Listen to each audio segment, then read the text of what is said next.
Hi everyone, it's LaShonda from Labors of Love, and I'm here with another Therapy Thursday. So today I want to talk about decentering.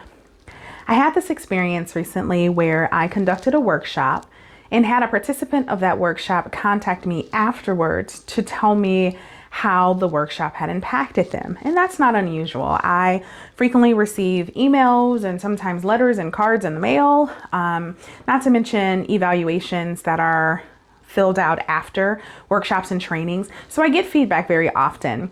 This particular email was expressing to me that the participant had recently suddenly and tragically lost a family member, and something I said in my workshop triggered them. Reading this email, one of the first things I noticed was how getting that feedback did not immediately cause me to shrink in shame, nor did it cause me to puff up in defensiveness, but that I was actually able to just read the email and take in the data the way the person who sent it said they intended it to be taken. They just wanted me to be aware, because there may be other people out there who have a similar experience to them. Amazing. The only way that I didn't feel that pit in my stomach, the heaviness in my chest, restlessness in my legs, my breathing getting shorter, is because I've been actively working on decentering myself from the center of everyone else's universe. When I began to realize that what most people do and don't do, say and don't say, is largely a result of who they are and the experiences they've had, then it allows me to replace judgment with curiosity and things like resentfulness and defensiveness with compassion.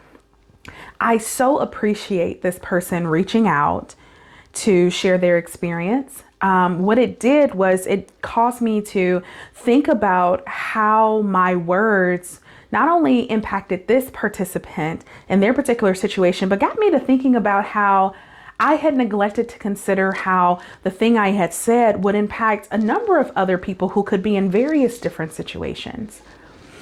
Interestingly, when I am talking about issues specifically around race and racism, oppression, and things like that, decentering is not an experience that I frequently experience other people doing. As a matter of fact, on the contrary, I find that as I am talking about my lived experience and how I'm being impacted by particular scenarios, people are very quick to move into defensiveness by either telling me what their intent was and how my experience was not in line with their intent, or maybe they start to rattle off a resume of things they've done or tried to do, and a number of other responses. But the commonality between those responses is oftentimes people are centering themselves in what I am sharing as my lived experience. And so it felt really good to be able to do this work, to get this email, and because of the work I've been doing, be able to go, oh, that is so helpful. I appreciated the courage and the transparency in which the participant had given to me. I am often the person after some kind of event thinking, I really should email this person or talk to this person so that they know how their words impacted me or how they could impact someone in a different situation. Sometimes I follow through with that, sometimes I don't. But being on the other end of that encouraged me to continue to do that. We got to do our work, y'all. We got to do our own work.